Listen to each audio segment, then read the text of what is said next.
Some more word problems. Number 3.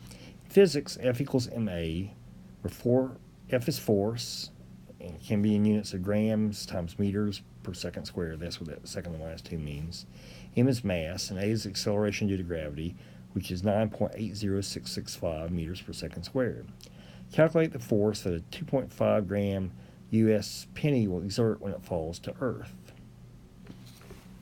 So what are we after? We're after force. And we want units of grams times meters over second squared. That's our wanted. So our data that we have is that we've got a mass is equal to 2.5 grams. And we got an acceleration due to gravity that's 9.80665 meters per second squared. So we're actually given a formula here of F equals ma that we can just plug and chug into. And if we didn't remember, if we weren't given the formula, what we should have done is written this acceleration due to gravity as an equivalence that 9.80065 meters is equal to 1 second squared.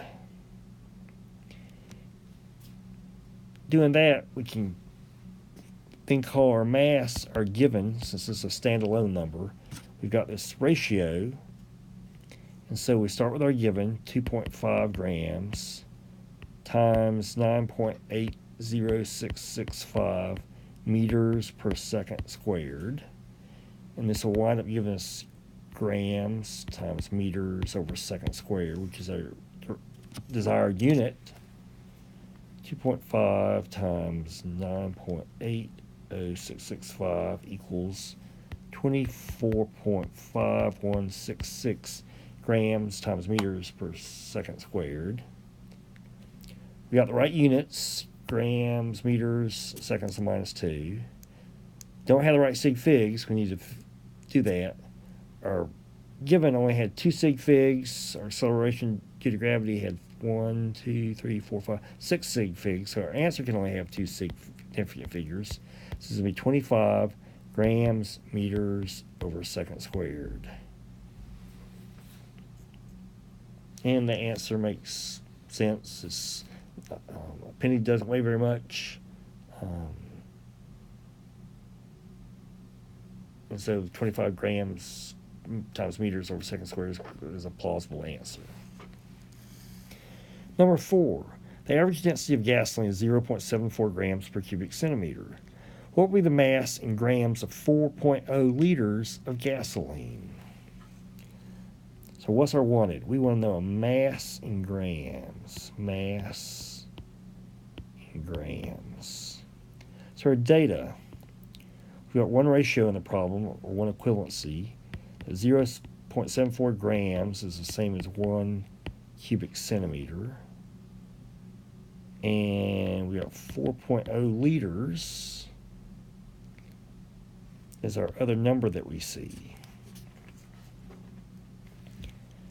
So we've got a given in this standalone number that's not a ratio. We've got this equivalency that we'll want to wind up using. We've got cubic centimeters and liters. And we're going to have to wind up getting those in the same unit. And so let's set up our problem. Our given is where we start, 4.0 liters. And we want to wind up with mass. So we're going to have 0.74 grams is the same as a cubic centimeter. Now we've got to get cubic centimeters and liters figured out. A cubic centimeter is the same as a milliliter. That's a definition. And so now we can multiply what we had before times 1 cubic centimeter over 1 milliliter, so our cubic centimeters cancels. And now we need a conversion factor between milliliters and liters. Milli is a prefix that means 10 to the minus 3. And so now our liters cancel, our milliliters cancel, we wind up with units of grams. Use our calculator.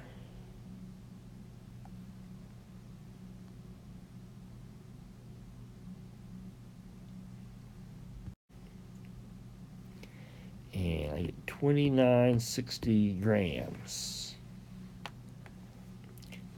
So let's do our sig figs. I've got 2 sig figs, 2 sig figs, and then the next two are definitions. So my answer can only go to 2 sig figs. So this would be 2,900 grams, or we could write it in scientific notation as 2.9 times 10 to the third grams. So either one of those is okay. We've got the right units, grams. We've got the right sig figs, which either way that we write it is 2. And the answer makes sense. 2,900 grams would be also 2.9 kilograms. And so that's a reasonable mass for something that's 4 liters, which is roughly equivalent to what a gallon would be.